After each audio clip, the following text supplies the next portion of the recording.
especially stand out and that I'm hopefully going to show on this machine. Oh, by the way, yeah, as I said before, this is running on a 3090. So if this crash happens today, fingers crossed it doesn't, but I can always switch over to my son Joshua, who's already playing here in the background. But yeah.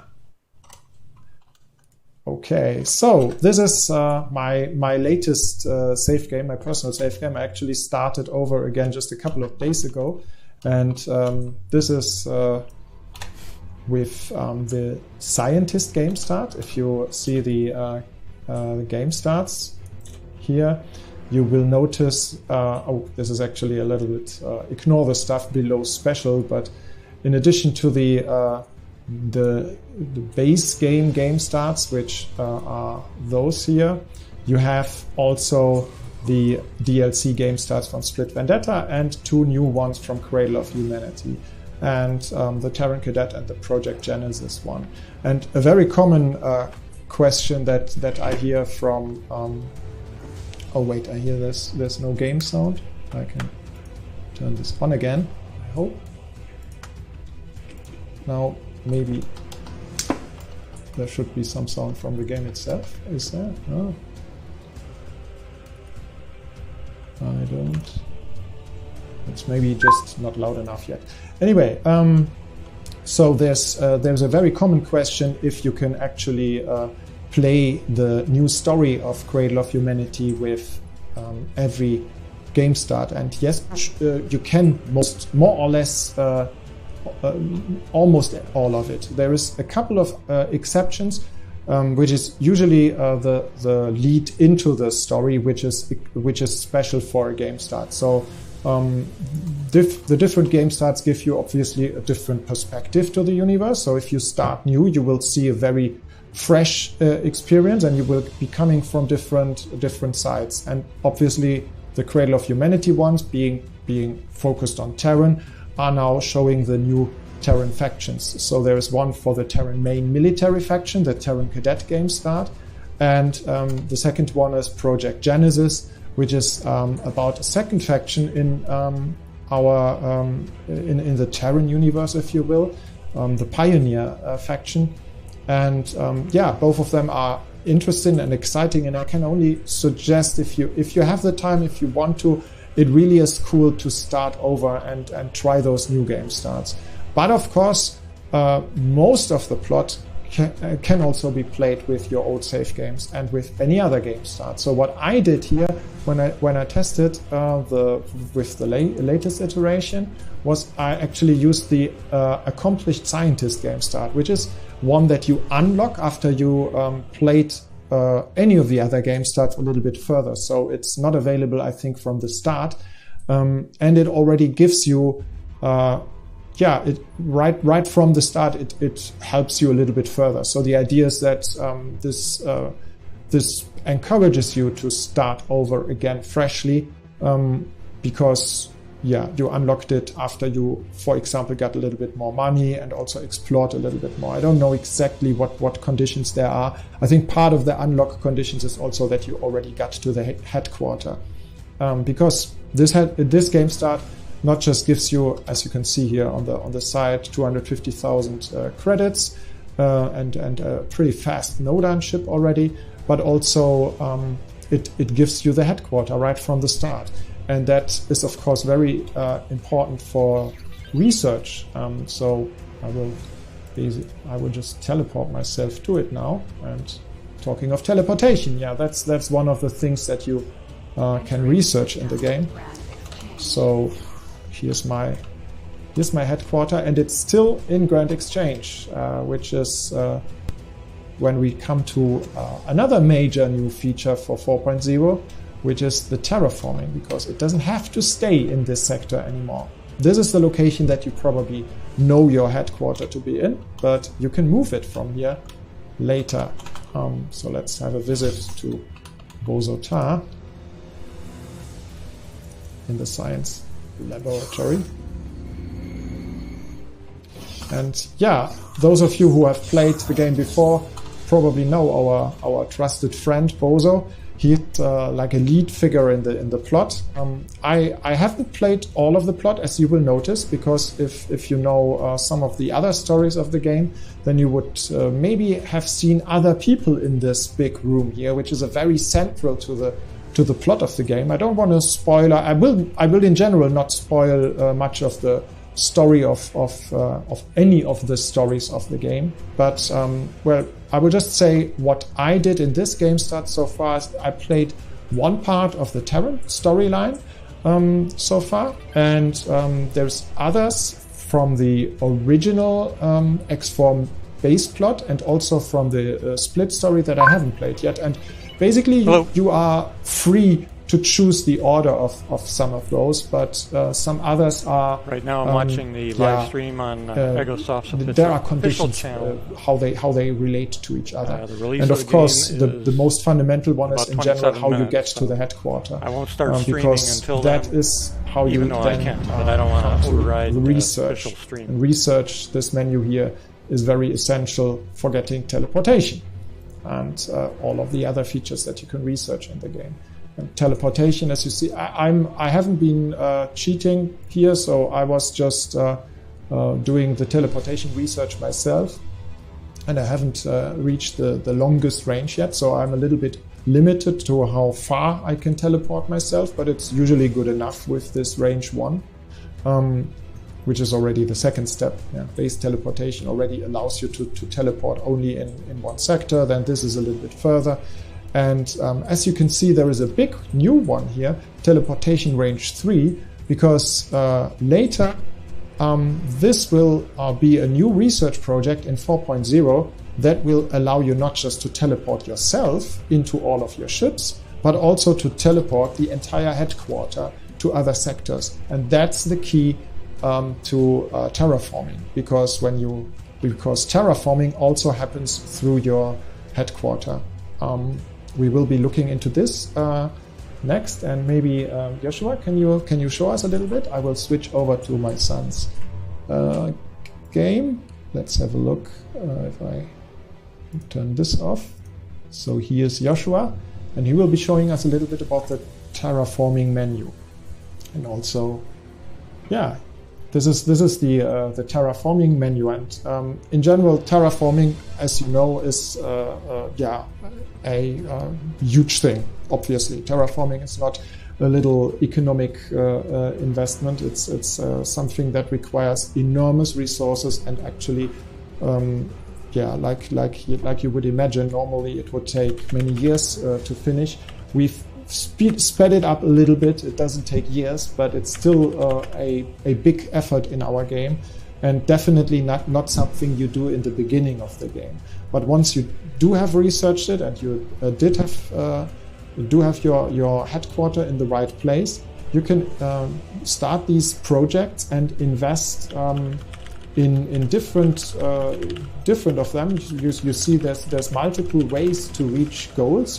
There's a lot of story to read basically in those little boxes about what the different projects do, what resources they need, and what they are needed for. It's basically a chain of actions that lead to different goals, and with those goals you can really see how the planet that your headquarter is next to will change. And once you have got all the wares that are needed, it's usually a lot about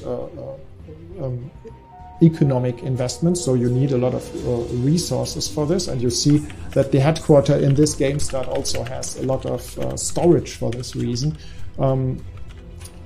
Once you have produced and delivered enough of those resources, and how much it is depends also on the planet and the different projects. So this is only one example you see here. There are different planets you can terraform, and each can also be different in its difficulty level. So once that has started, you will be seeing little special little ships that fly back and forth between your headquarter and the planet, and basically do the terraforming on the planet. Maybe you can also show us one thing that is a little bit of a surprise at the end. So I said I'm not going to spoiler anything, but so if you don't want to know anything more about what terraforming brings you later, maybe close your ears for a moment. But there's one thing that I wanted to show you. So this planet here that you saw is Getsufune, and this is a special system. I think all of the terraform systems in the game are somewhat very special, and there's actually 7 of them. I'm not spoiling too much here when I say this amount. And this planet changes visually, and also the whole atmosphere changes. And once you reach the end state, we show you also how it looks on the planet, what you really have achieved. So there's a little cutscene that you unlock at the end, and Joshua is going to show it for you.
Sorry, my mic was muted again. This will be quite fun to watch. There are different cutscenes for each planet, and they have fun little details. So yeah, have a look at it. Next, have a look at. Let's have a look at the other features of the game. I switch back to my own PC here. This. And maybe go to one of my ships. Where's my? This one here is actually a special ship that's coming from the plot that I mentioned that I have been playing, but I don't think I'm spoiling too much by showing you this ship. It's another of those cool things that quite special. And this ship also has a special personality. Let's leave it at that. And I like it because it's very fast. So I'm using this a little bit as a scout ship in the game. Okay. So what I wanted to show you is that we also put a focus on mining recently. Sorry, I'm just distracted here. I have quite a few mining ships, and people who were playing the beta were asking about why we did what changes. So I'm going to explain this a little bit. So there was a question, for example, if ships, what's the purpose of the resource probes, and this has changed with 4.0. Before, basically, your remote mining ships, like in my save game, you can see I have a couple of mining ships that are working independently, like those Plutos and drill ships. The drill is the Argon mining ship here, and Plutos is, I think, the Paranet version. So those mining ships that are working here, they used to be able to actually find resource areas that you haven't seen yourself as the player in the game yet. So that was really not intended. We really thought that also kind of spoils the fun of exploration.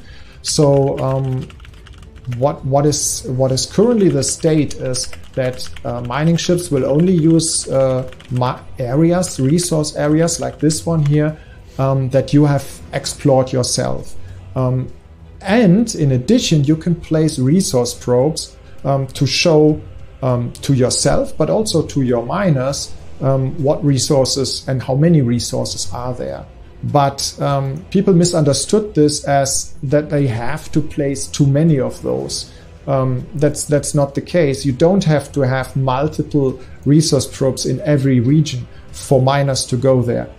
What they will do is actually they always compare the values of your the values of your resource probe with the area around it. And if you place your resource probe in a very good area where there's, in this case, I'm usually mining silicon, of course, and ore in asteroid fields here. And if the yield they are getting near a resource probe is higher than the average, then they will try to go to the resource probe or to the vicinity of the resource probe.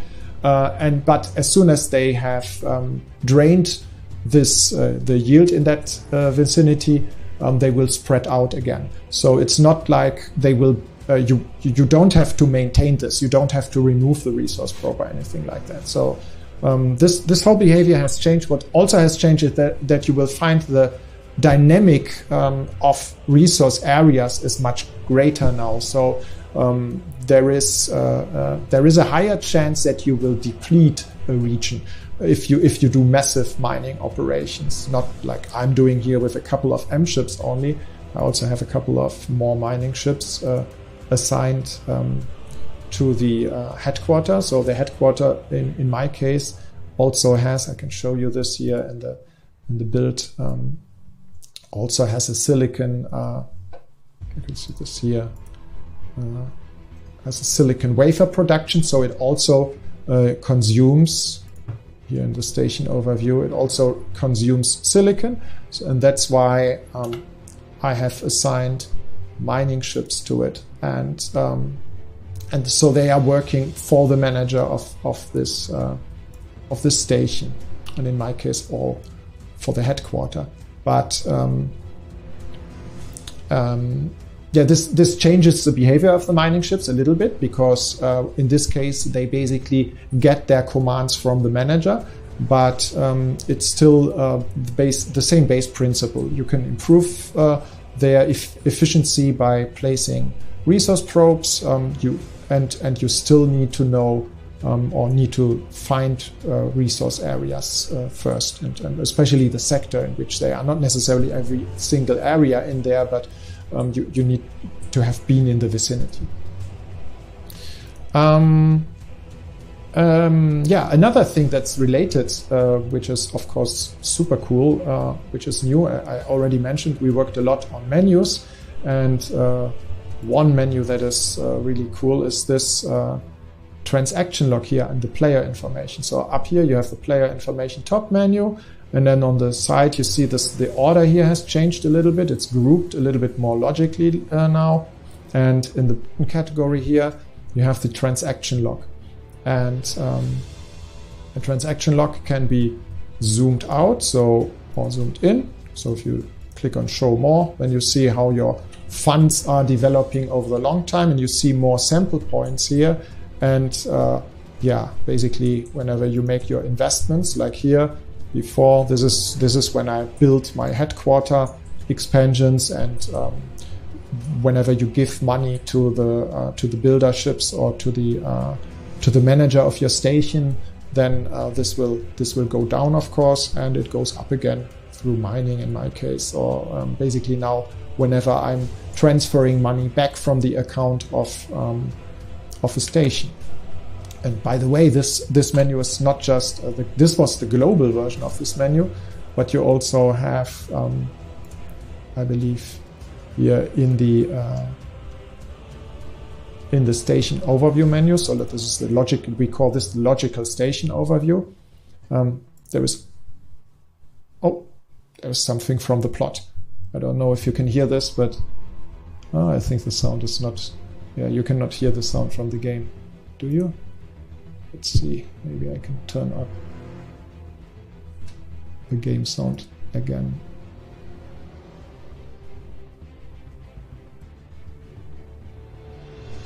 Game audio. Okay, so yeah, so this is a per station lock, and the other one is the global lock, and so you can really keep track of what's going on and who's doing what. So here you see the stations that the ships that are trading for this station. It has a couple of ships in its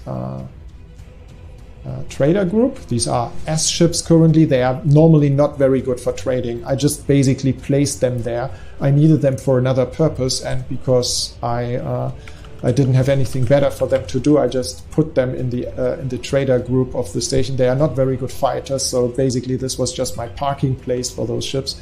Normally, if you want trader ships, you would of course take M trader ships or something like that. But yeah, for high value stuff, it's actually not so stupid. You can actually use fast scout ships sometimes also for selling. Yeah, this is the miner group, and this is how stuff is managed. Which brings me to another cool feature. I will just quickly show, because this is actually the wrong save game for this. If I do a fleet assignment, so if I put some ships under another ship's command, like this, yeah, I've just assigned those 2 miners to this 3rd miner. Something that doesn't make an awful lot of sense, but this could also be done with defense ships, for example. If you want them to be protected, like I could use these ships here. That would make a lot more sense to protect this guy here and say defend this commander as the beta group. So as you can see, now I have 2 groups, one with miner ships, which is an attack group. This will not be a very successful group, I predict, but my point was mostly to demonstrate that now you also have the ability to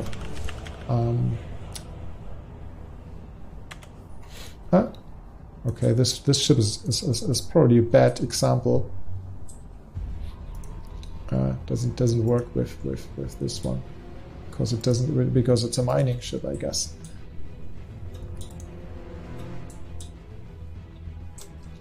I have to set this up in a different save game later. But yeah, you can have coordinated attacks which will basically take advantage of the assignments in those groups and show you the positions these ships go into based on aggression levels, and that's a really cool new feature in 4.0 as well.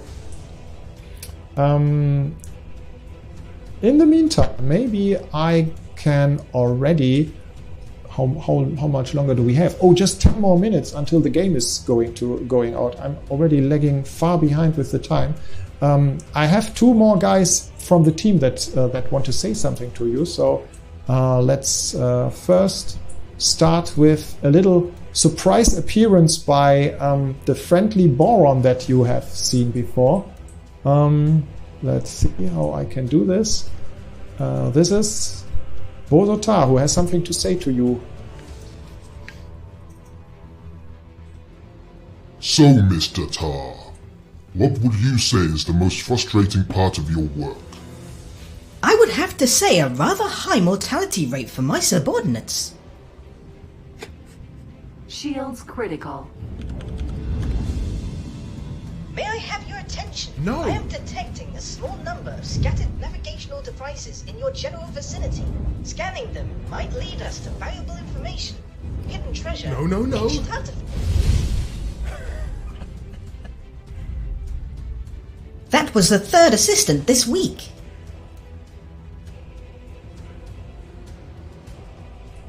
Okay, that was an explanation for why our friend Bozotar made a development which also made it into 4.0. Something that, well, I cannot demonstrate it as nicely, but I can show you the setting here. So sound working again? Looks okay.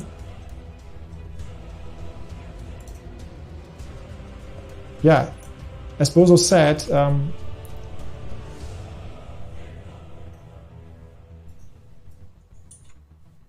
this nice feature here, player behavior, emergency eject if possible, was basically introduced recently, and I'm sure Bozo Ta will be happy about it because it will help him not losing so many of his assistants in the future. This is basically just a system that helps you getting ejected from your ship, something you could do yourself if you got the time to stand up and quickly walk here and clip on use spacesuit in time when you are dying. But that's of course not very practical because usually you don't have time for that. So there's a system that does this automatically and faster now. I think the game audio is a little bit loud now, right? So this is hopefully going to make the game a little bit easier, especially for advanced players who already have multiple ships, because of course, this doesn't help you in any situation, because sometimes if you are in a spacesuit and you only have one ship, then you might still have to load a new game. But if you have multiple ships, and especially if you have teleportation, then losing a ship might not be a big deal, and you can just teleport away to somewhere else. Okay, because we are running out of time, there's also a little video from Lino. I'm going to show you Lino, our lead artist. Good day everyone, welcome to the stream, pre-release stream for the Terran DLC. My name is Lino, I am the lead artist at Ecosoft, and I want to show you a little bit about the design process and how we create ships before you can actually play them in the game. As an example, I'm using the Asgard, the XL battleship, which is first seen then in DLC, and I want to show you how we made it, what the process was, what the rules were, and what the thinking process was when we made it. So as you can see here, the final asset in the 3 software blender. In later, I have to take this and put it in 3ds Max, a different tool where I can export it to into the engine. So here, for example, paint mods are missing. This is not defined in this package, but model and textures are done. A very large ship, of course, extra large, lots of firepower, a very huge gun in the middle, super exciting ship. How we came to this point. Let's show a less fancy view of the ship. So at the very beginning, when we start working on these things, we need to define actually what kind of ship do we need. Like here we want a very big gun and the ship built around it, like the A-10 Warthog. This was the goal. So in the very beginning they will then say, okay, we need big gun, more guns, more turrets, some shields, very little engines, and very little defense against small and medium ships to just counterweight it a bit. So very early I do like the layout of the weaponry and just plaster them roughly in the shape of a ship. So you can see lots of large size turrets. At the front, placeholder, like this very big red bubble here is like the placeholder for the spinal mounted gun, and 2 still large main batteries for secondary fire, 4 sheet generators, 1 engine, and an M docking bay and 3 S docking bays. Usually I like to add an M docking bay to extra large ships, so a player who plays medium-sized ship like a corvette can still comfortably dock at these large ships, so he doesn't have to get into a small ship to then dock at this extra large one. So it's more comfort to have an M dock there. Yeah, and I think then when this is done, okay, we know kind of the definitions, then we can start with the so-called block outing. We can start with figuring out shapes. How should it actually look like? So here you can see the process of getting a design ready. You can see here several different approaches. Dimitro was working on these ships. So he made several approaches, like trying different shapes. How does it look like? Is this okay? Or maybe that one. Always moving the social elements a bit around and just trying to find nice, good looking shapes. In the end, we chose the most left done one, of course, like a nice triangular, aggressive shape, looks nice from the side, has still like a striking silhouette, and is readable from a distance. Like this is the stage where we define this, like how does it look like when you're very far away? Is it still distinct and cool looking? Can you see what it's doing, and can you distinguish it from other ships? So when this is defined, you can still see, for example, like if you see like where the weaponry is placed here, it's like a bit like a circular shape in the middle. And this stage is more about the shape. And after shape is done, we then continue refining this rough blockout, and we go to this so-called detail blockout. In this stage, we move everything around, add with repetition a sense of scale, try to increase fidelity, but are still working rather loosely. Like we can still, like it's so-called dirty, like we can still move around things rather quickly, and this is not final modding. You just place stuff on top of each other and intersecting and just moving it around to find a nice feel, and if the locations are all good for things. So as you can see, we have refined the location of the turrets, made it much more cleanly and less evenly distributed. Helps a bit with the sense of scale as well, to group things. So, and this is then this point of this modeling process where like all the little small things are already like prepared. Where do we want to have more detail? Where we want to have more like smoother surfaces, and define this in this stage. This already takes quite a bit of time, as you can see, because already lots of detail in here. This final blockout is actually, I forgot to say, like in the stage before, this one here goes into the game from like internally when we have the builds. I set it up in the game so it flies around and can be actually tested, so we know the blockout is actually working. So put in a game. Sometimes the ships even fly for several months in this stage, just like blocks flying around, and you have to kind of think about how they will look like in the future. But this way we have them in game and they can be tested. You can have them fight against each other, and the balancing team can take a look and tweak values of them and can tell us, hey, I need more turrets, oh, I need less turrets, maybe an engine more, maybe an engine less. Like, it's still easy to change.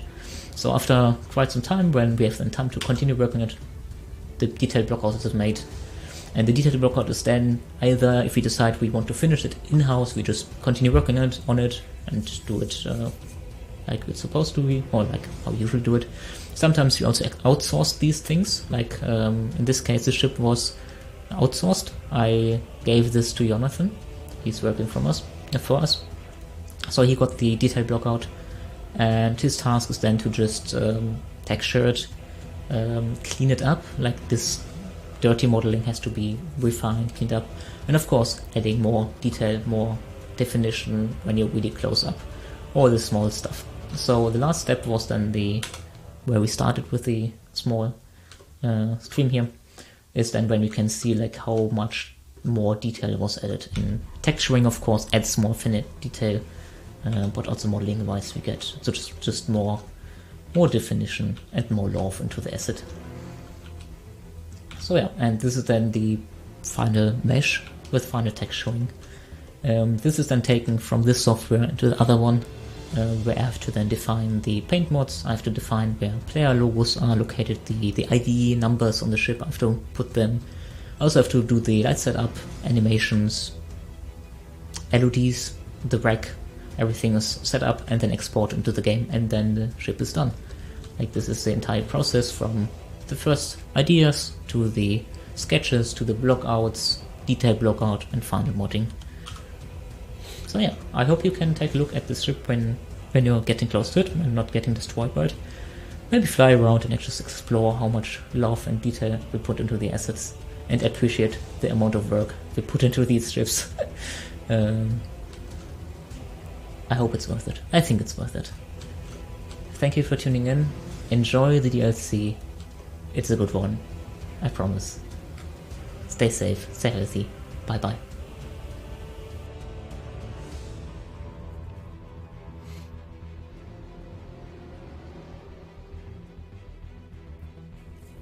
Okay, we are back. I hadn't seen that video myself yet. I didn't know. So by now the game is out, and you guys can update on Steam if you like. But we will continue the stream a little bit and answer a couple of questions and also show some other things. So for those of you who stay, maybe I can answer some more questions. I read here, will planets be integrated into the economy, for example, by producing wares? Oh, by the way, in the meantime, Joshua here, whose video we are seeing now again. So this is again coming from the slow laptop with the 1070 now. And he will be showing us some battles and also some coordinated attacks, the feature that I was trying to show you with my mining ships, which are not so great for coordinated attacks, obviously. While Joshua is using a proper fleet of Terran ships here, so you will also see some of the real Cradle of Humanity stuff. But I can answer some questions in the meantime. Yeah, I think you also hear the sound from Joshua's machine. Will planets be integrated into the economy, for example, by producing wares? Not directly by producing wares, but by influencing the workforce. And you will be noticing that is actually becoming a more and more important part with 4.0 economy. We've tweaked and balanced the economy a little bit. And this was one of the changes is that workforce, so the people on your station, have a much bigger impact on the productivity, and their food resources are also more important now, because food is usually what's consumed by the workforce and what influences them. So this has a bigger impact, and it can now be quite important to get people to your stations. And we have even bigger plans with that for the future. So there's more coming. But for now, terraforming is one possibility for the players that can afford it. As I said, terraforming is a very end game feature. But yeah, terraforming can be used to get to influence the population numbers in a system, and the population number of a system influences how quickly you can get new workforce for your station. That's in short how it is currently. And as I said, in the future we have plans to do two more things with that. There's another question about what the venture game is and what our plans with this are, by a user called Ravian. Not sure if I'm saying that correct. We are not showing much of that today yet, but yeah, you guys know that we had the online ventures as our first experiment with online gameplay so far, and we have big plans, and a big update for that is coming up in hopefully just a few weeks. So we hope to be able to start a new beta phase, which will be introducing a proper team play feature into our online mode. What that means is basically that you can join a group of players and do ventures together. Ventures are missions in which you send your ships to other players' universes, and others come into your universe and do actions there. And basically you can form teams with your friends and do those actions together. But let's not focus too much on that today, because I'm not going to show it today, but I hopefully will be able to show this in a very near future. Another question from Jakub was, I have played 500 hours or more than 500 hours in the game, and I won't start a new game. Will I have access to all the new plots? I think I've answered this question already before. Yes, almost all, most of it. I still encourage people to play, to start over occasionally, and if you do this, you can do it nicer now, or already now with the accomplished scientist game start, for example, which will help you. It also gives you some of the explored sectors, by the way, already. Yeah, I can understand if you want to not lose your progress in the game start, you can definitely play the plot. Should be able to play all of the plots in the game as well. Shul was asking about Linus' video. Is this Blender? Yes, it definitely is. And the question was also, are you finally moving to a Blender workflow? And yes, the answer is yes again. Lino is a big proponent for Blender, and we are working on that. This also binds nicely to another question that I saw before. I'm sorry, I don't know the name of the user anymore, but it's something that comes up all the time, is are we working on modding tools? And yes, the answer is always the same. It never has the priority it should have. It's never the top priority to make it better, but the whole move to the Blender pipeline is a big part of that. And yes, we have also some other tools to help modders in the future better than we currently do. So far, we've tried to make everything as open as we can in the document format so that people can make mods for the game. But yeah, I'm optimistic that once we have completely switched over to Blender, that also graphic mods and asset mods are becoming easier. It's also interesting to talk about mods in the context of ventures or the new we call it online season gameplay, which is what I mentioned before, the new online mode. This will not be compatible with mods, unfortunately. That is inherently incompatible because it's also a competitive thing. You will not just be playing with your friends, you will also be playing against other teams. And in that, we cannot allow mods generally. We hope to be able to have a group of mods that we can sign in the future, so that certain mods which only do quality of life things can then be potentially be compatible with such a feature. But that's nothing we can promise right now. And also, most of the time when we see a mod that really qualifies for that, we rather implement it directly into the game rather than signing the mod and going through that.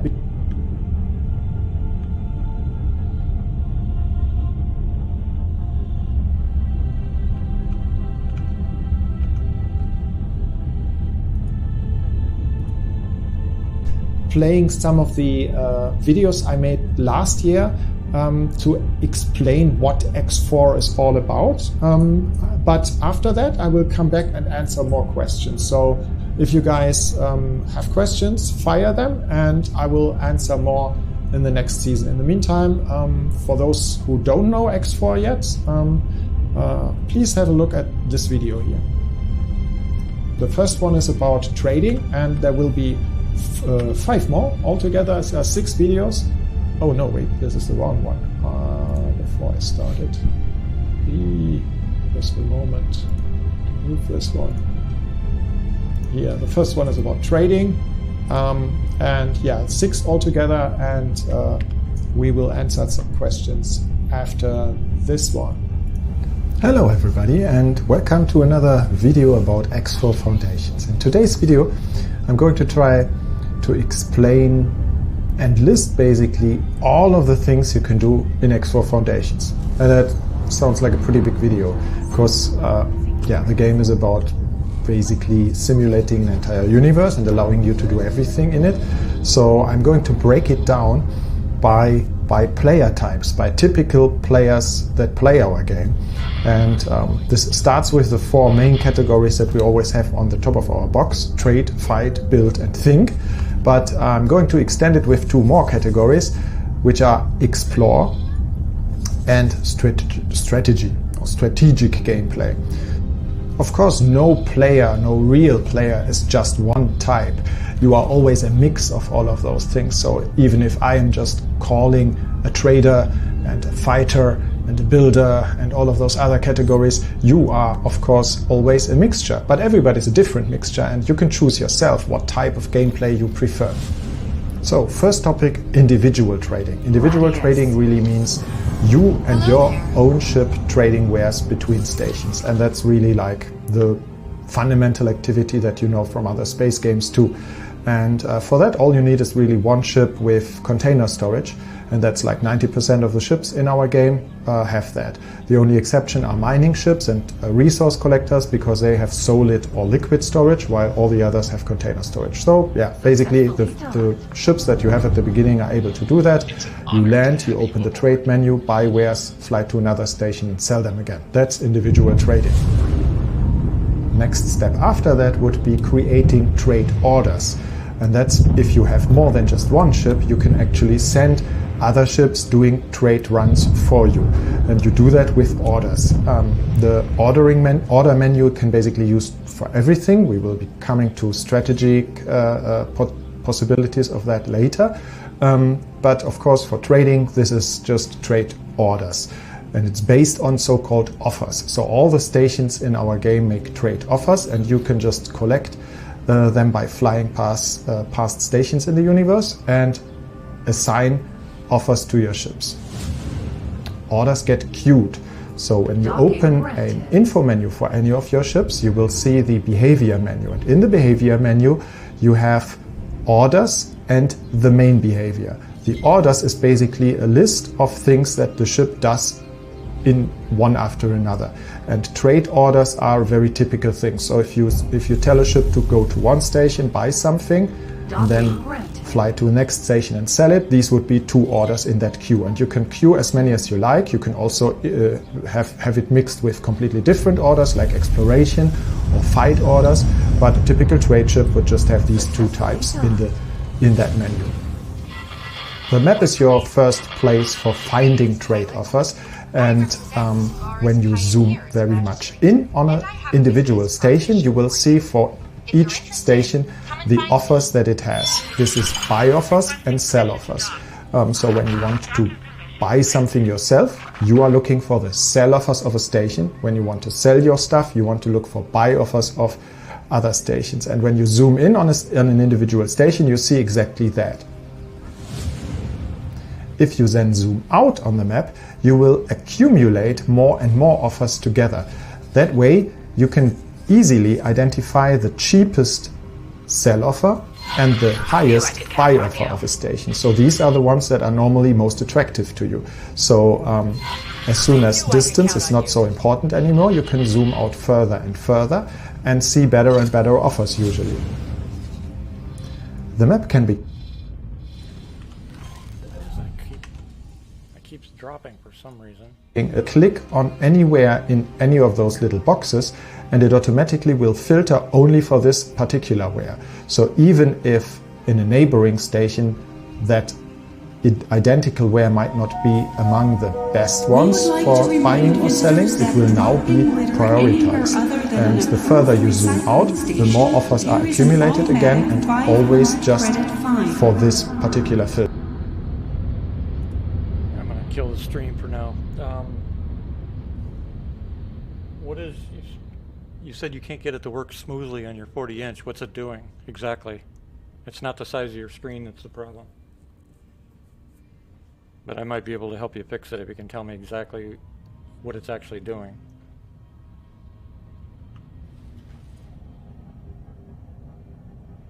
Like stuttering? Where it just stutters along, or is it actually stopping and then starting again? Hello there.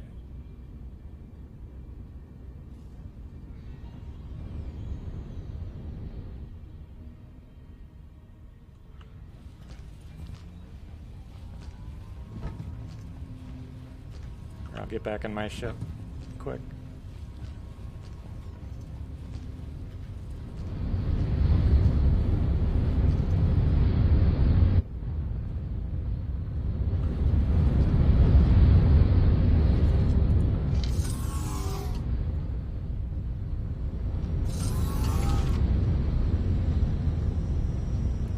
Yeah, there's something. Yeah, if it's moving around erratic like that, there's something wrong. Here, let me undock. But it's probably not the hardware. It's almost impossible to kill the hardware. Trust me, I've tried. I'm an affiliate for Tobii, and I do a lot of testing of their stuff for them. And I have yet to break any of the hardware. But you can see I'm looking around here. I'm using both my eyes and my head, and I actually have it turned down. Normally I have it set to real time, kind of like if you're driving a car and you're looking around, and I have it slowed down for the moment. But you can see how smooth it is. There's no jerky, nothing. So there's definitely something settings wise. What's your system config?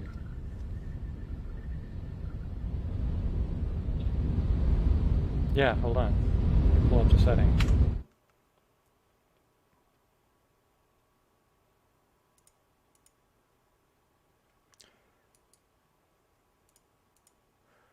Controls.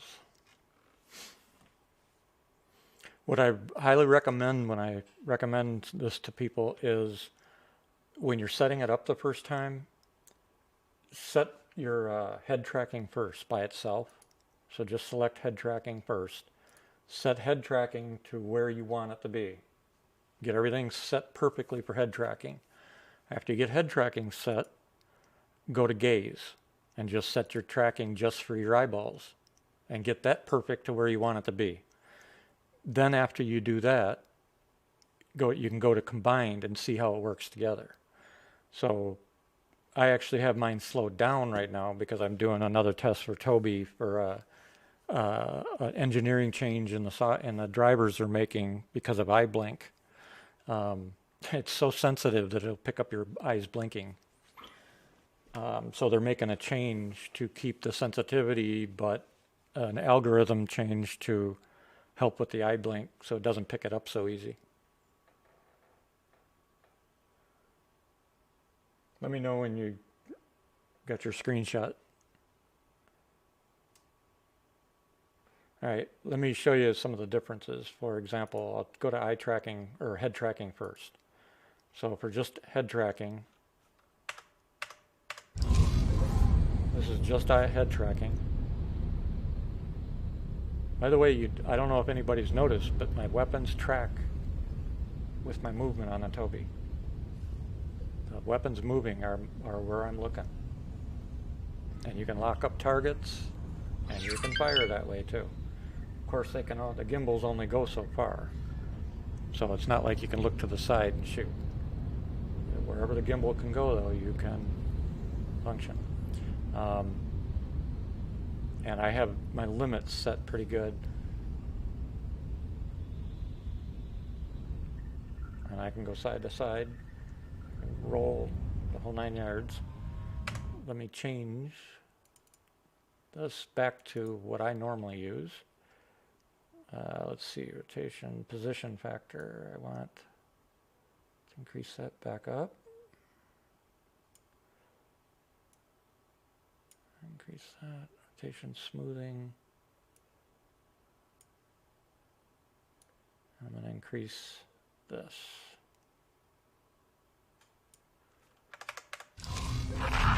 And now you notice my head tracking is a little bit faster as I move my head. And I've got a little bit more range now that I can use. And then I also changed my side to side. You'll notice as I move, it'll stay positioned even if I move side to side a little bit like this. But if I get out of that dead zone, then it'll shift, which is what I want. And you can set all those for that. Now that's just head tracking. For eye tracking, we'll go back to that and change it to gaze. And I've got no dead zone for gaze. And I've got smoothing maxed and rotation maxed for now.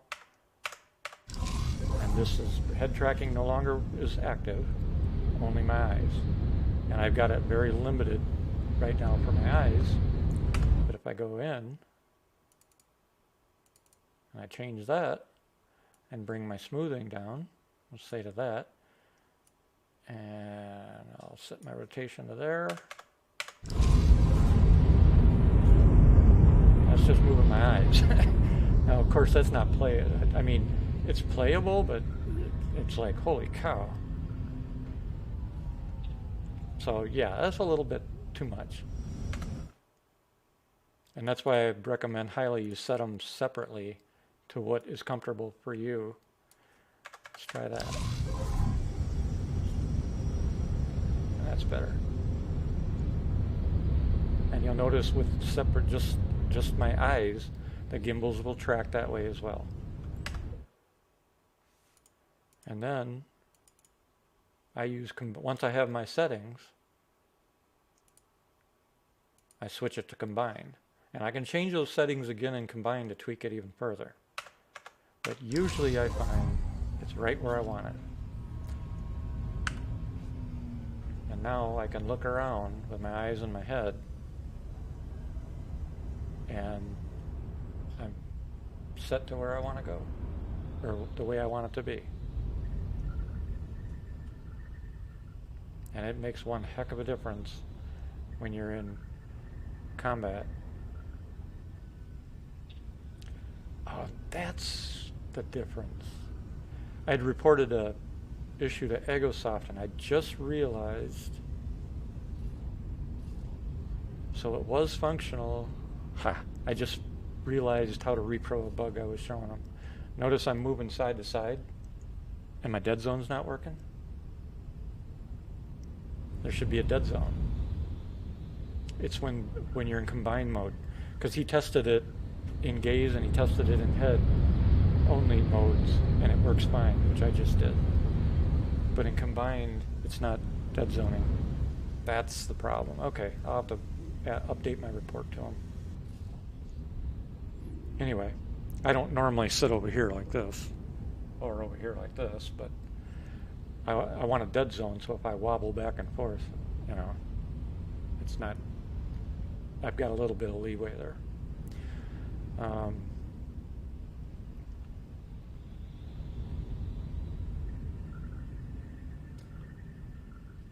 Yeah, that depends on the game. Like if you're talking about Elite, then that is true.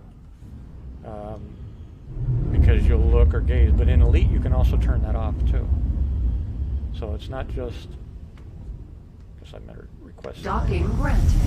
in Elite, it's Successfully you can done. turn off from having it do that. We're pleased to welcome you aboard. And I don't know of any other games where menus and stuff actually get highlighted. You can see in this one it doesn't. Star Citizen it doesn't. I played DCS and RMA 3. What other games does it highlight, like you mentioned? Because I'm not familiar with any, actually, now that I think about it. And yes, the weapons, as you saw, they work with gaze or with head tracking. You can lock a target and pull your trigger and shoot away. It's good to see you, friend.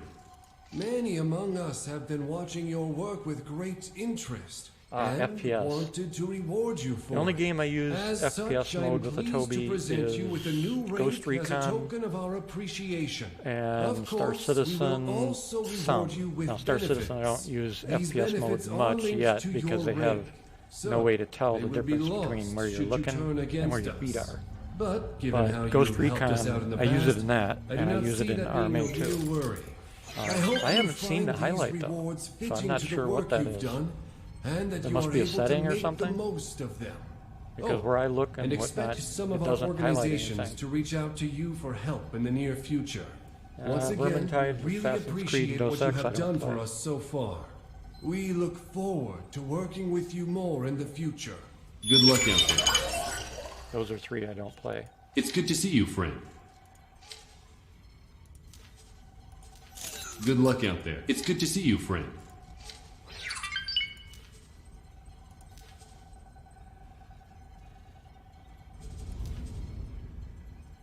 If anybody else has questions, feel free to ask. Man, I still can't. I gotta report that to Egosoft too. They used to have, or they have, what do you call it? Tooltips, and they're not showing up. I'm assuming because I'm only the first level, but the tooltips are not showing up.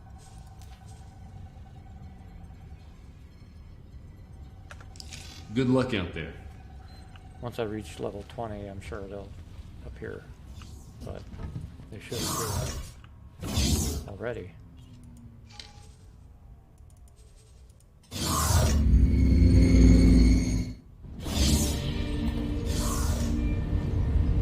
Hello there. By the way, I don't know if you've noticed, but they finally started revamping their characters. They're not so butt ugly now. I mean, they're still kind of ugly, but they're getting better. Terran Conflict, Cradle of Humanity, they actually put some effort into the NPCs. Finally. Here you go. One thing that EgoSoft is not known for is good-looking humans in the game. Good luck out there. Surprisingly, they're split. They're Paranid and they're Talati and Boron. They all look awesome.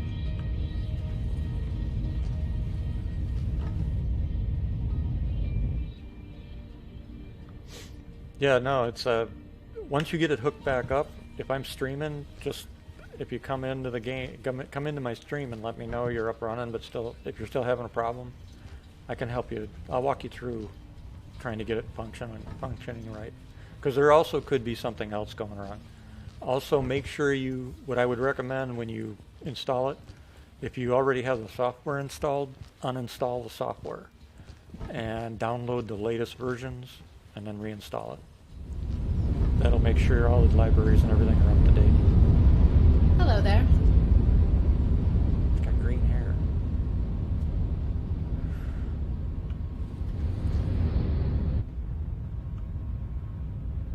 Alright, let's see. He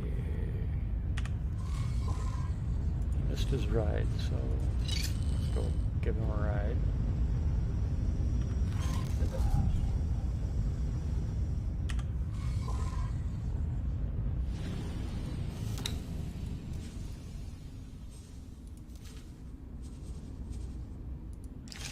Go Davis.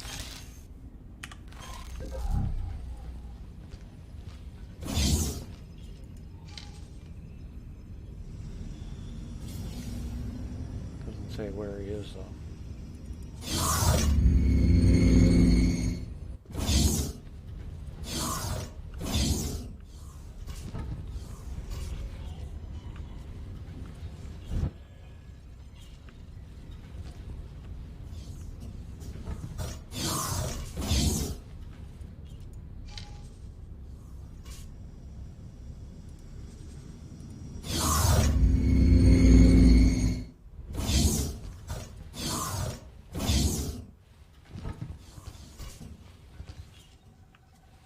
Hello there.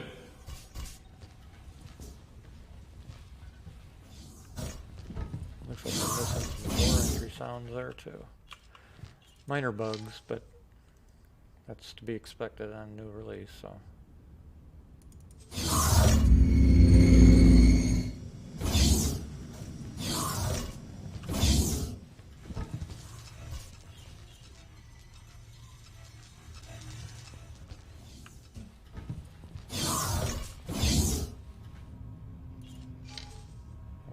This person.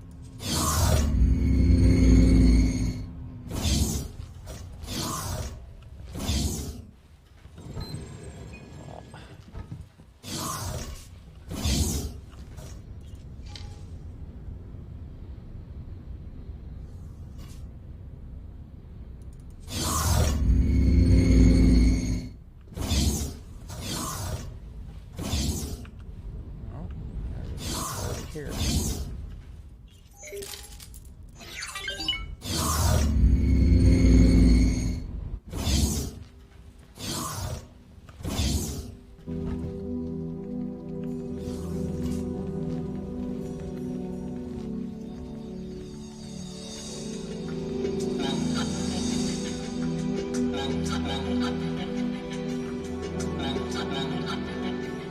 Also getting a double music played sometimes.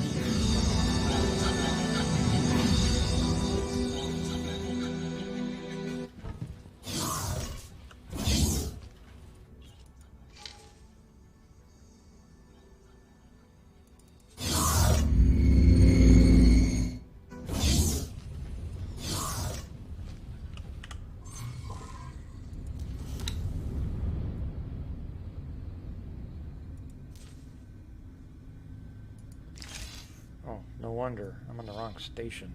Good God. Hello. Chasing my own tail around in a circle.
Much better pathing.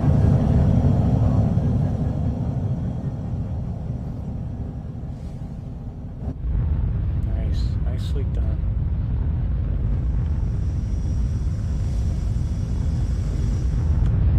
That was smooth as butter. Not a hiccup in the landing pattern at all for the NPC.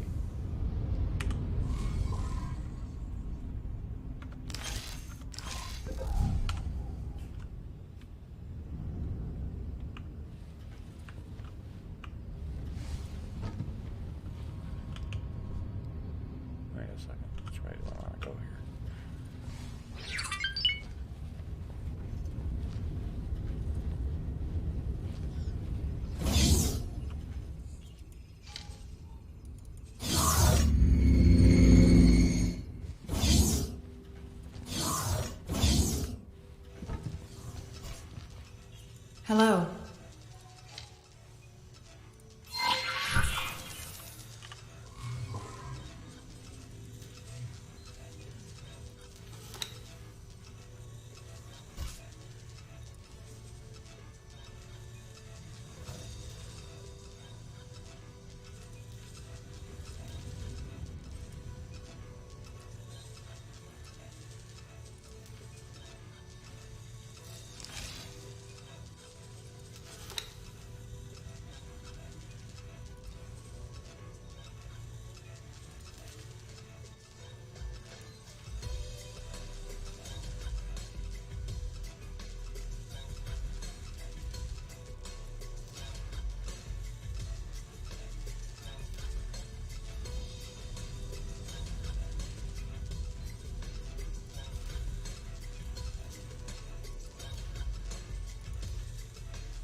I'm aboard your ship and ready to go.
a beautiful game they've made visually.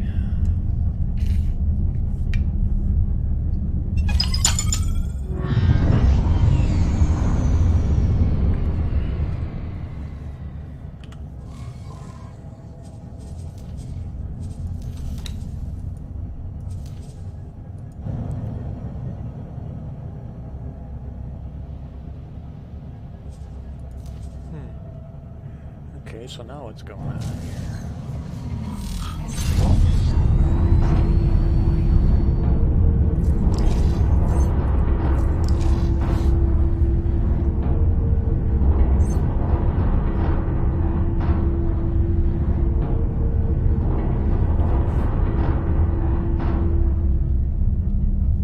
Yeah, sometimes I run across a scene that just, you can't stop looking at it.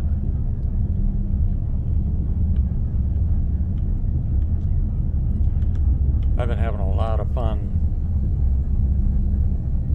Is that a cock bubble back there? Oh, great. Wow. Right, just passing over the top of my ship. That's a lot of them if it is.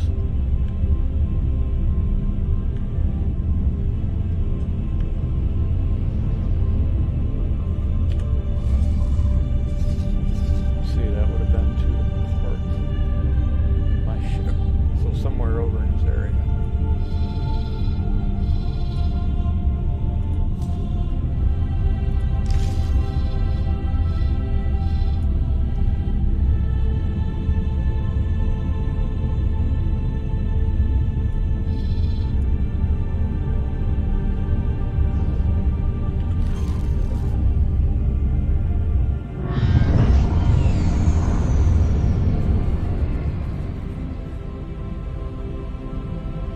Nope.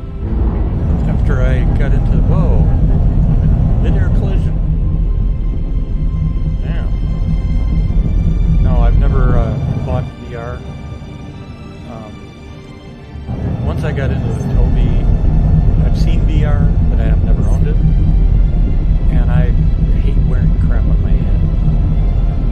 But the other thing that I found was with widescreen curved monitor, I have no need for VR at all. None whatsoever. The difference is in terms of what you can see. I don't think I'll ever get into VR, to be honest with you. You know, someday when they make it, you know, a true immersive experience, you know, then I'll probably look into it. But right now, it's. I'd much prefer the Tobii just because I don't have to wear anything. I don't have to have anything on my head. I don't have to do anything. Once it's hooked up and you set your settings, if I get up, well, here in a couple minutes, I'm going to go use the restroom. And all I'm going to do is get up from my chair, I'll let this run, I'll go do my thing, and I'll come back and sit down, and it picks up where I left off. I don't have to recenter it, I don't have to recalibrate it, I don't have to change anything. I can just get up from my chair, sit down, and it's working. And if you've owned a Track IR, you know you can't do that with a Track IR. You gotta fumble around with the stuff in your head, and then you gotta recenter all the time. You know, it's a pain in the ass. And with VR, you've got even heavier gear that you gotta wear in your head. So I'll stick with the Tobii myself. I mean, to each, everybody has their own preference, but the difference between VR and a Tobii is so small in my estimation.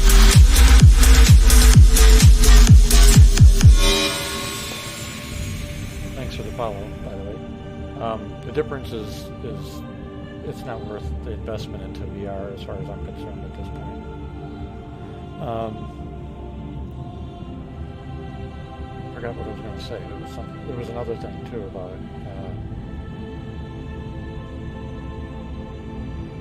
Well, one, if you want to carry it from machine to machine, all you have is a little 8-inch bar with the Tobii, and with VR you got all that other stuff. So, you know, it's everybody has their own wants and desires, but I don't think, for me, whoa, that's a problem. That was a problem. For me, VR is just not there. It just doesn't do anything for me.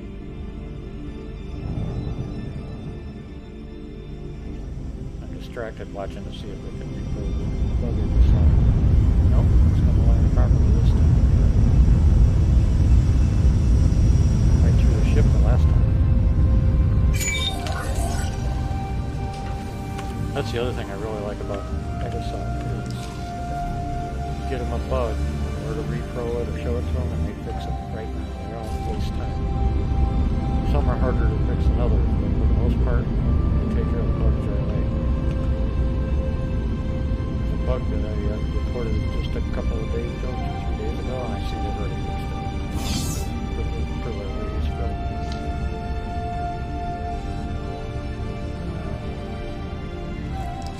Oh wait, you should have left the ship by itself.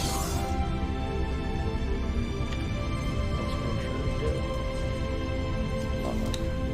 Mission completed, yep.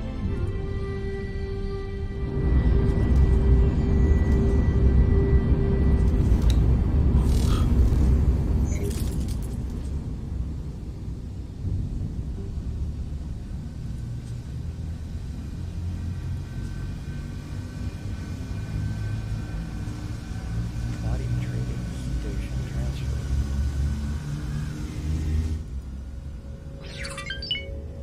What the heck?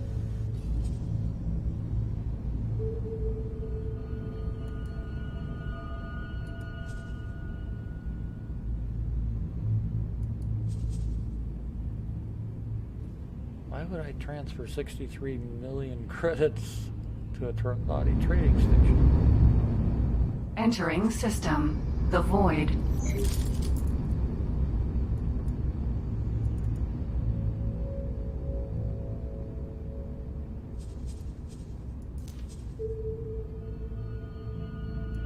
Mission reward minus 80 million credits. That doesn't make any sense.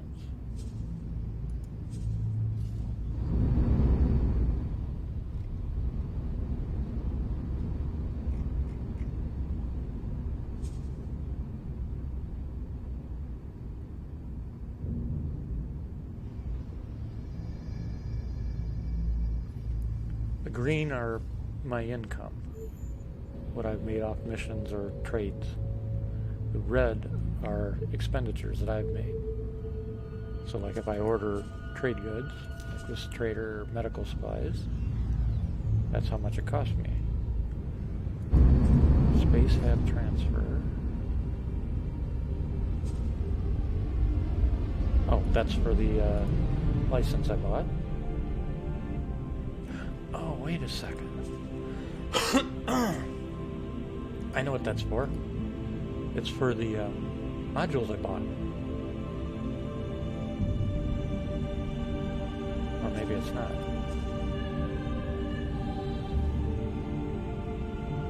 No, because here's the module. Or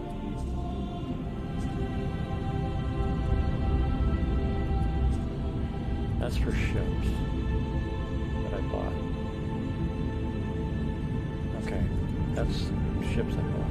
So this has got to be the modules. That's what I was missing. Good storage, that makes sense. Warp and warp, those are ships. Yep, so that's got to be the modules I just bought. Alright, got it. Took me a bit to figure that out.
I actually bought the VR versions of Egosoft's games, but I did not because I own VR. I don't.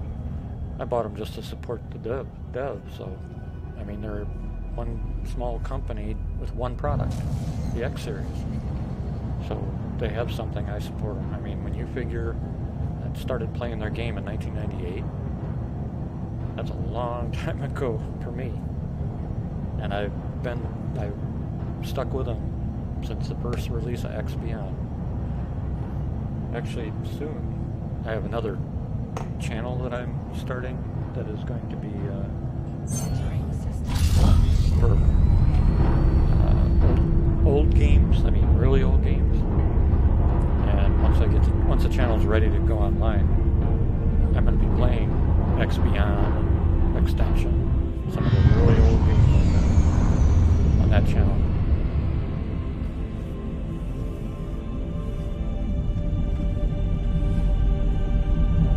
Part of me looks forward to it. The other part of me dreads it because I won't have all my mods, or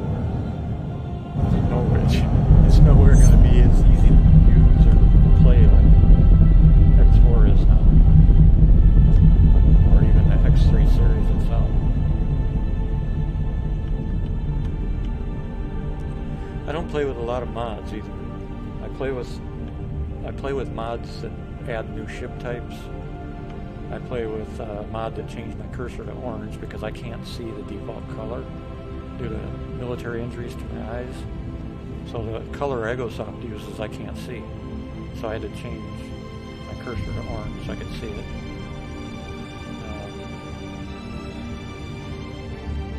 I've got a couple of mods I have running that I've been using during testing, which helped. Like a cheat mod, stuff like that, because I've been testing behind the scenes for months now. What else do I have? Ships, that. Oh, Tater Trade, which is a really good trading mod. Hopefully he even updates it more now for 4.0 and new DLC. A new mod that just came out from a friend of mine, Capital Ships. Actually, let me show you. If you don't have this mod or haven't heard of it, you're going to want to probably get it once you see this. What am I doing? Don't know. I need a big ship. Big ship. Big ship. Let's try a large transport and see if it can't. Too far away. Teleport to there. This is one Entering of the system. bridges. Black hole sun. Upper and lower decks. 3 decks. The bridge. And with the new mod that my friend did. Oh, this one doesn't have it. Dang it. Okay, let's try a different ship.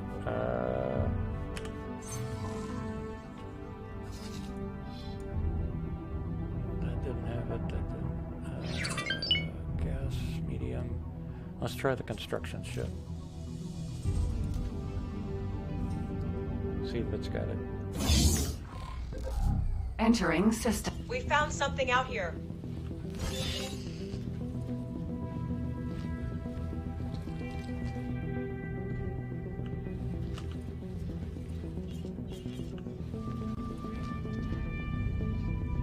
I like that bridge. This bridge is pretty cool.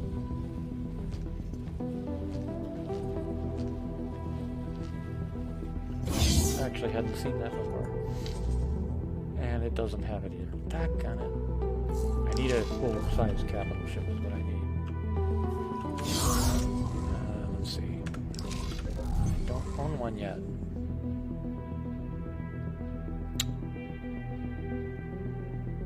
Crap.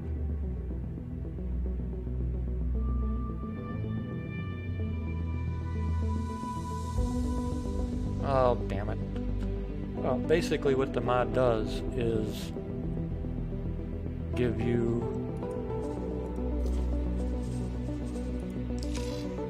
I gotta go to 2 different ships to get there again. It adds rooms to capital ships. Everything from a bar that you've already Entering seen system. to Black a hole. brig. We found something out here. It adds a brig. It adds. There's 4 new rooms. A brig. What are the other 3? We found something out here. A captain's quarters.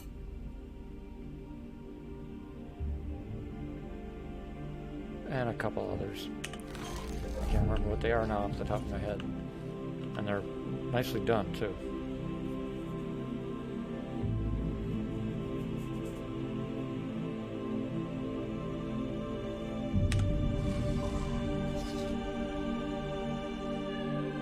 Did that finish? Nope. 5.18 per kilometer. Jeez.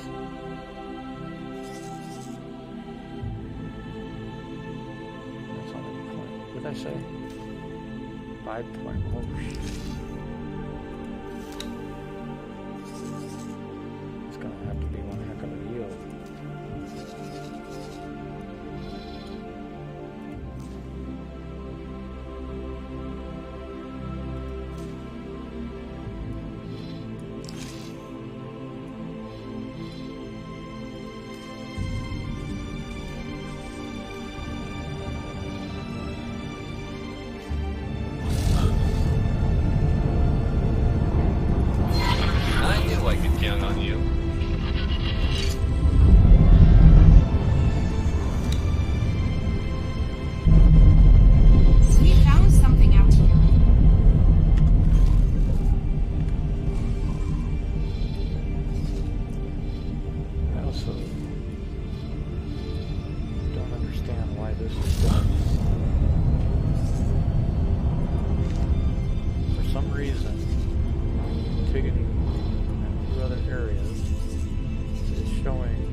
wait, yeah, there is.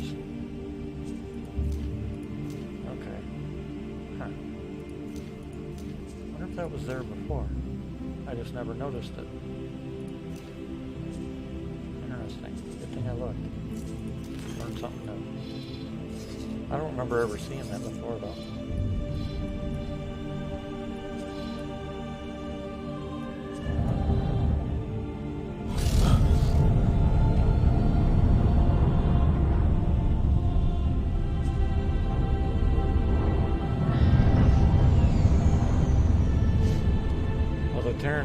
The Terran update here for X4 is huge. Not just in ships, but stations and the plot. They really did a good job. I'm not going to give away anything with it, but that's what I recommend anybody that starts out new. Start out with the Terran pilot. This one here. Terran Cadet. That's the one I recommend everybody start with.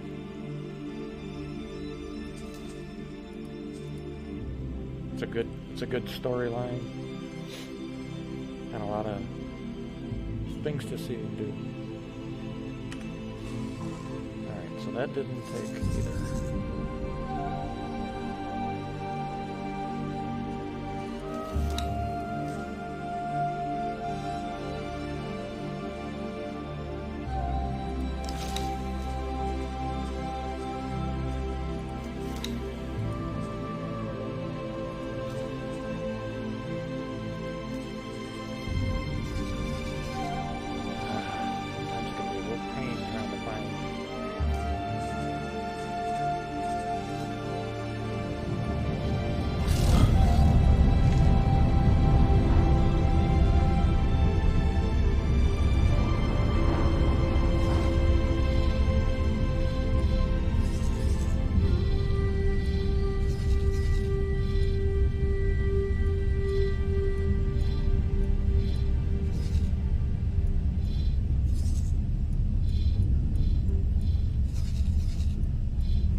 Nothing there yet either. Damn. Oh, close.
Notice how there's no ships or anything in this sector?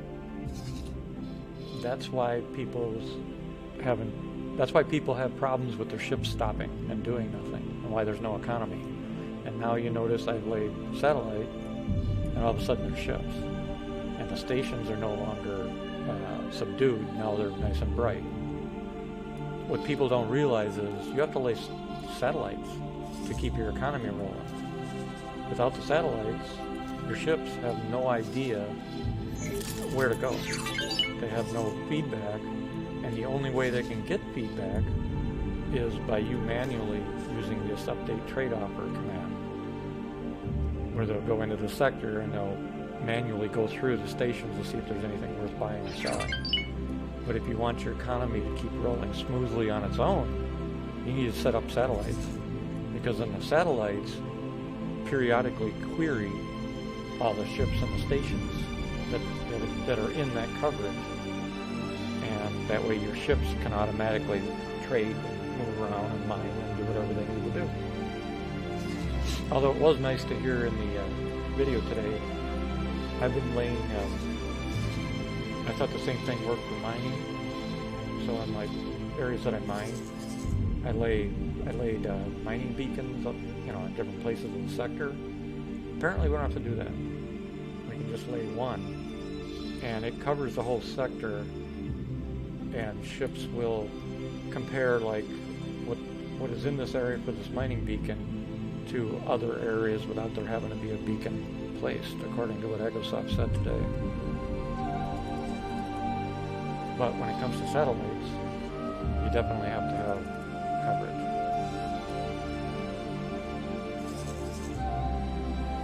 There we go. Good finish the mission then. Alright.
No problem. Thanks for watching.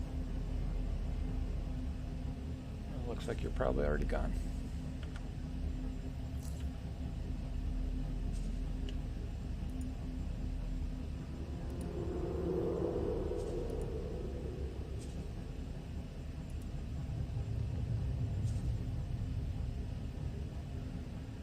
I'm gonna make some more minor.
Can I help?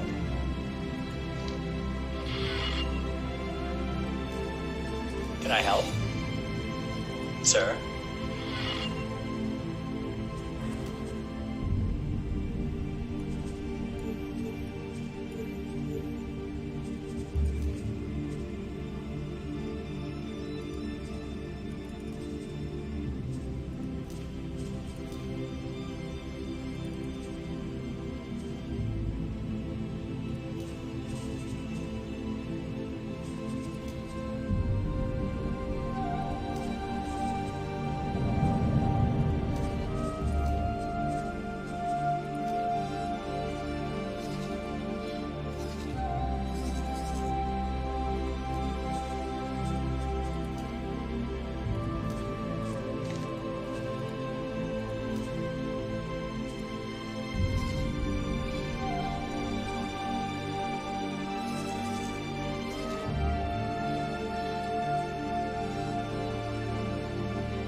My ship is being scanned.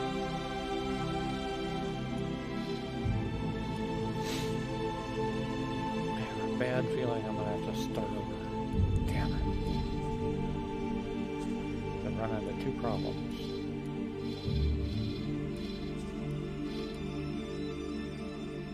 They're not bugs, they're because of the build. I started this in the test build, and I need to restart it in the full build. Dang it.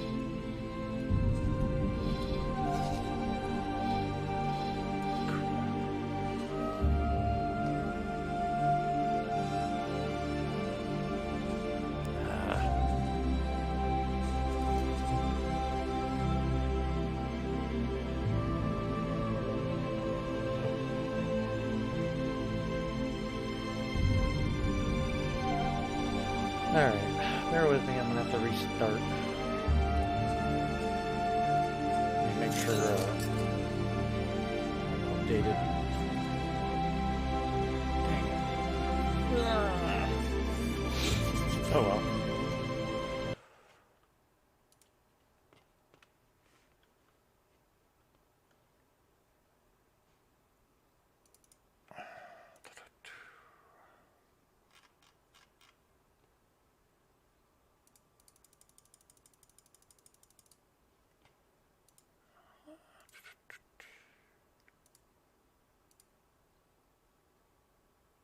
Properties, turn off the private beta.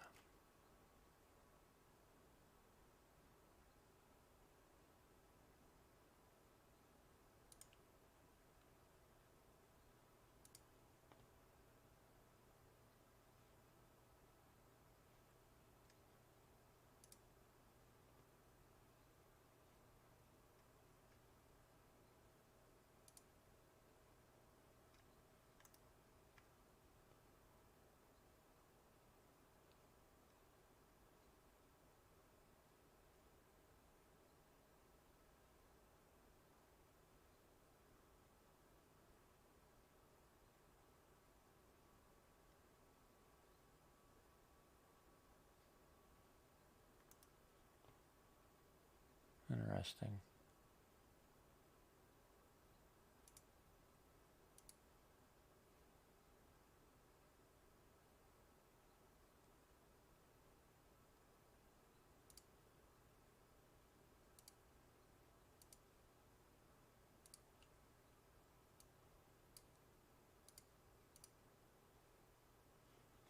Just waiting for a verify. I'm just waiting on a verification to make sure I got the release version. I was running the beta build version yet, so I'm waiting for the update.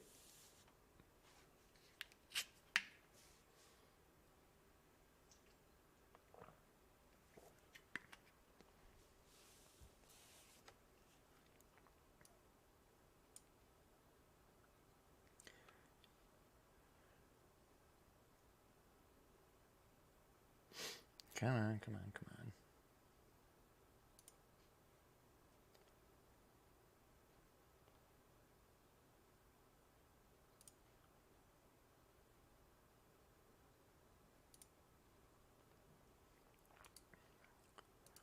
That should be it. Yep. Here we go. New screen and everything.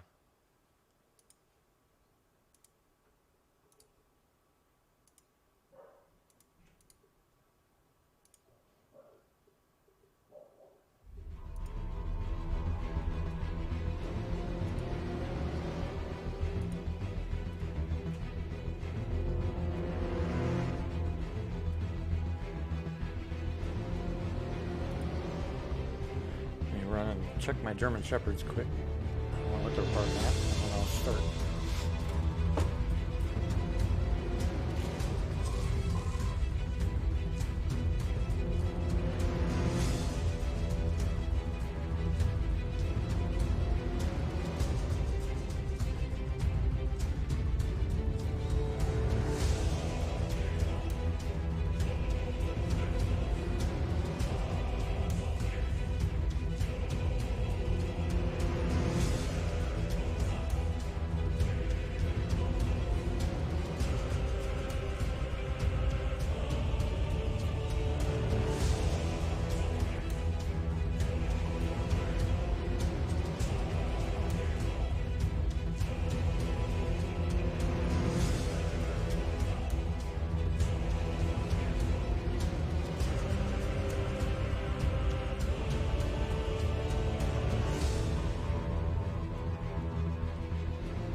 The mission statement of the Pioneer Initiative was to In the aftermath. Ever since I can remember, I have dreamt of seeing Earth, humble origin of our species, up close. Since I was born on a trading vessel in the far orbits around Titan, the core of the solar system remains, according to Protectorate policy, beyond my reach. That is, until I have made a name for myself. Having recently graduated from cadet school, I aim to do just that.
Tell me again why we're stuck with maintenance duty in Mars of all places.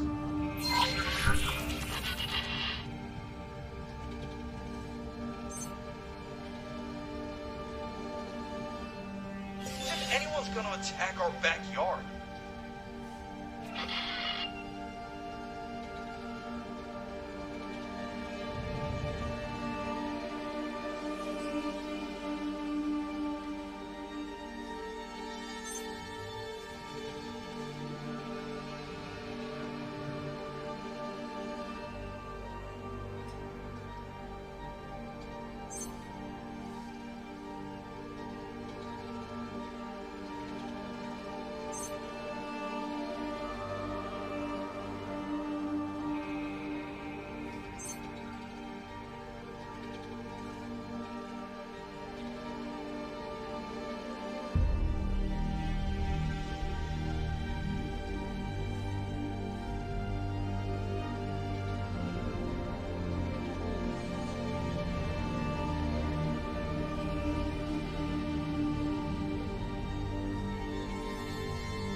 Gladius.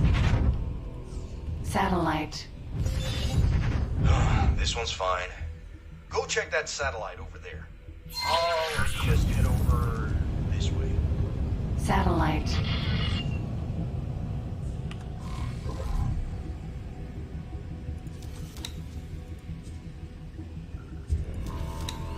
Seriously, we're already 3 months out of cadet school and they still fob us off with housekeeping jobs. We should be out there, with intervention, saving the universe.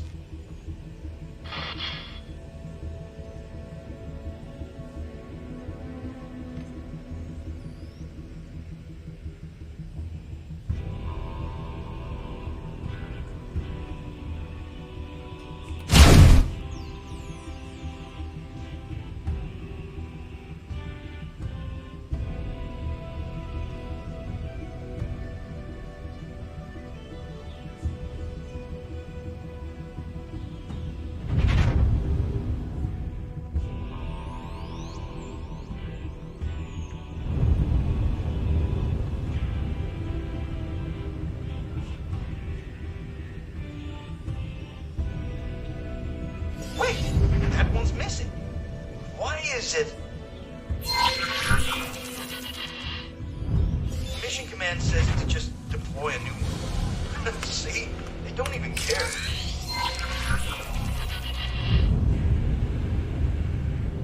Gladius. It's as if they're keeping us away from the fight on purpose. Trained pilots are among the most vital resources of the Terran Protectorate. Terran aces are known to decimate entire squadrons of adversaries through superior maneuvers.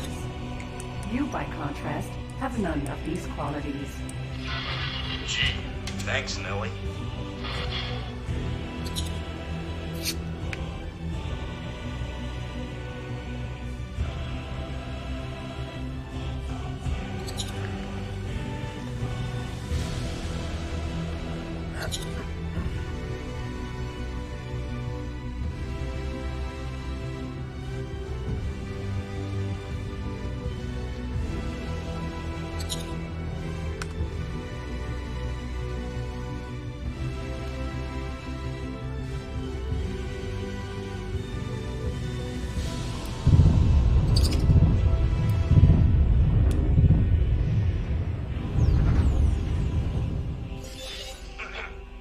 Diagnostics are taking a tad long on this one. You go on ahead. I'll catch up with you.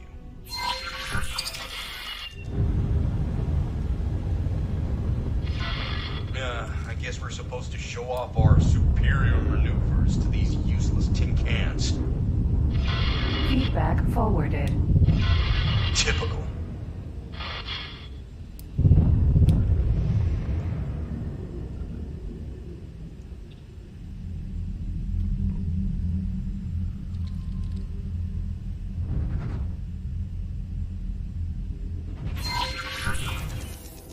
Damaged, huh?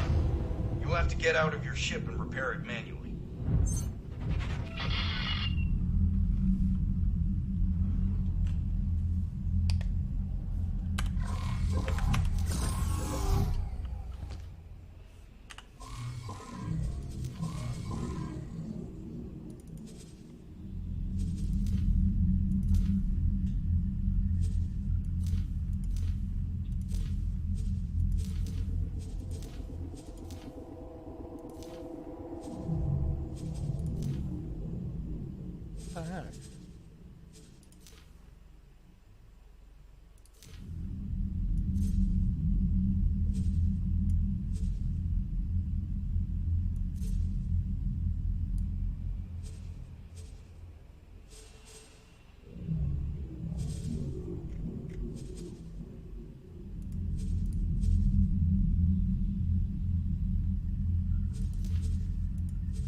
Ukri.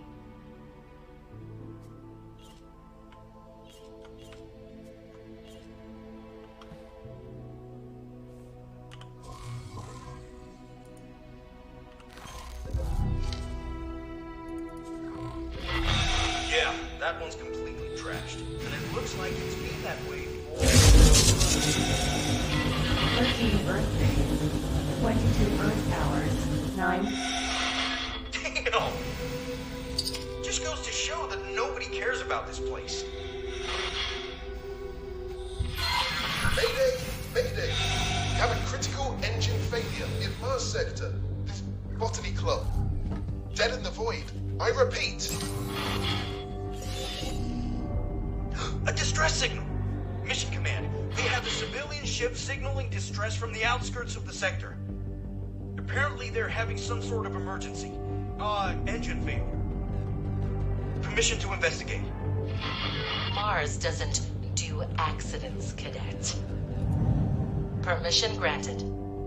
Proceed with caution. Oh, finally, some action. Let's put our maintenance skills to good use for once, huh?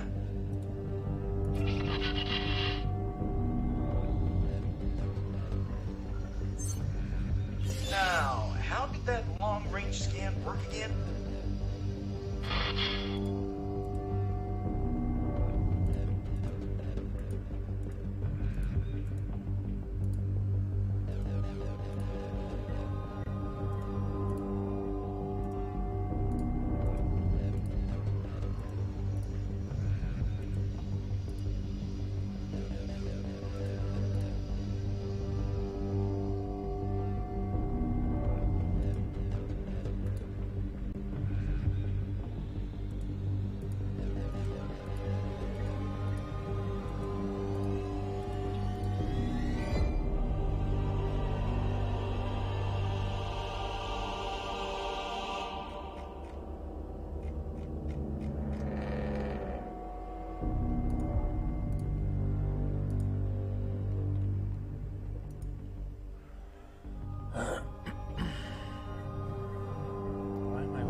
Gladius.